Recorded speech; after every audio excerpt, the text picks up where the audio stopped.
আজ প্রায় ৭ বছর হতে আসবে। এই ৭ বছরে আমি যা ডাক্তার দেখিয়েছি সেই সমস্ত কথাগুলোই তোমাদের আজকে বলবো। তো চলো প্রথম থেকে ভিডিওটা স্টার্ট করি।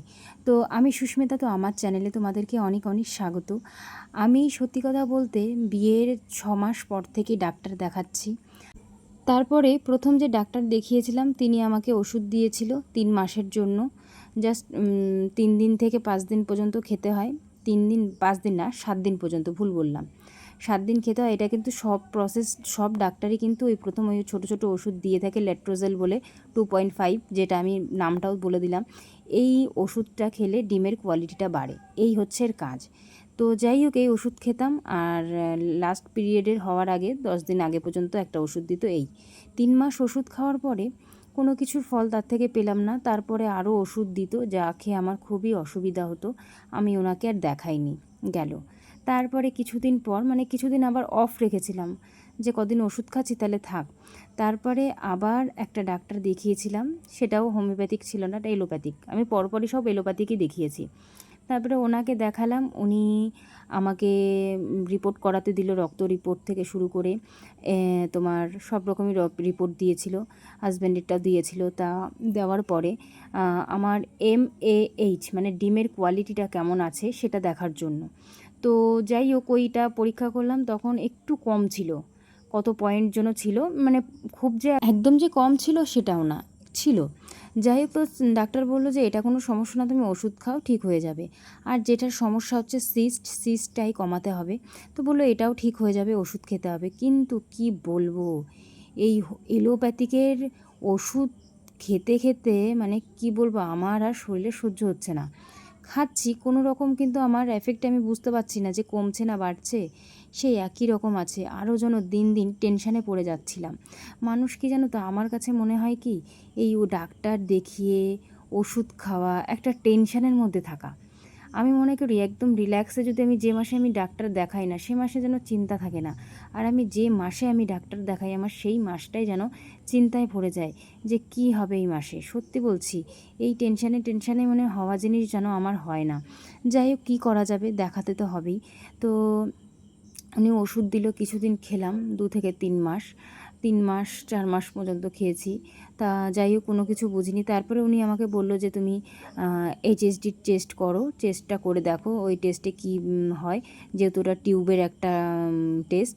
তো ওটা করলাম। কি বলবো, আমি তো জানি না টেস্টটা কেমন হবে, তাও একটু ফোনে দেখেছিলাম যে ব্যথা হবেই, একটুখানি পেইনফুল আছে। কি বলবো, আমি সত্যি বলছি, সেদিন আমি বাড়ি হেঁটে আসতে পারছি না, এতটাই পেইনফুল ছিল এই HSG টেস্ট। সবাই তো বলে যে মা হওয়া ভীষণ কষ্ট, সবাই মা হয়ে হাতে সন্তান নিয়ে সেই কষ্টটা সহ্য করতে পারে, কিন্তু আমরা মানে হওয়ার জন্য যে কষ্টটা পাচ্ছি, বা কষ্ট হওয়ার পরেও যখন কোনো কাজ হয় না, বিফলেই সব কিছু যায়, তখন ভাবো আমাদের কষ্টটা কতটা হয়। এ কষ্ট সত্যি সহ্য করার মতো না।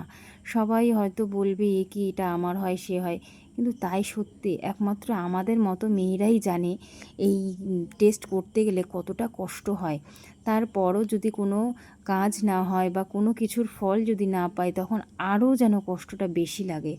যাই হোক, টেস্টটা করালাম। টেস্টটা বলল যে একটা টিউব ব্লক আছে, যে কারণে তোমার এই সমস্যাটা হচ্ছে।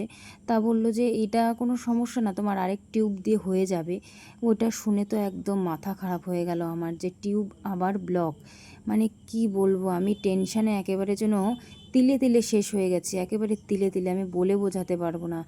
একটা টিউব ব্লক শুনে আমার মাথায় আর কাজ করছে না, আমি টেনশানে যেন দিন দিন শেষ হয়ে যাচ্ছি।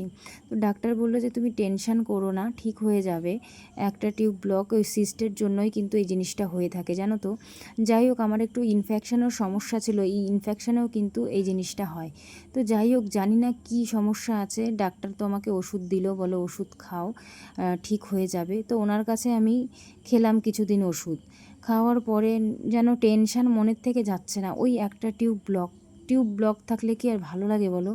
একটা বড় একটা প্রসেস, যেটা অনেকে বলেছে যে স্যার ডাক্তারই বলেছিল যে একটা টিউব দিয়েও বাচ্চা আসে, কোনো সমস্যা নেই, কিন্তু আর একটা টিউব যেহেতু বন্ধ সেটা খুলতে হবে, যাই হোক কিছু করা লাগবে, ওষুধ খেতে হবে। তো যাই হোক ওনার মতো আমি ওষুধ খেলাম। এখন দেখা যাক, মানে আমি সেই সময় ভাবছিলাম যে দেখা যাক কি হয়, কপালে আমার কি আছে। এই টেনশানে না আমি একদম রোগা হয়ে গেছিলাম। তো ডাক্তার বললো এত টেনশন করো না, টেনশানে গিয়ে যেন তুমি আরও তোমার শরীর খারাপ হয়ে যাবে। যাই হোক একটু শুনে টুনে নিজেকে একটুখানি রাখলাম যে না, ঠিক হতে হবে কিছু। অনেক বড় একটা সমস্যার মধ্যে আমি ছিলাম। যাই হোক ওষুধ খেয়ে কিছুটা ঠিক ছিলাম। তো নেক্সট আমাকে আবার রিপোর্ট করতে বলেছিল, পরে যাই হোক তোমাদের জানাবো কি হয়েছে।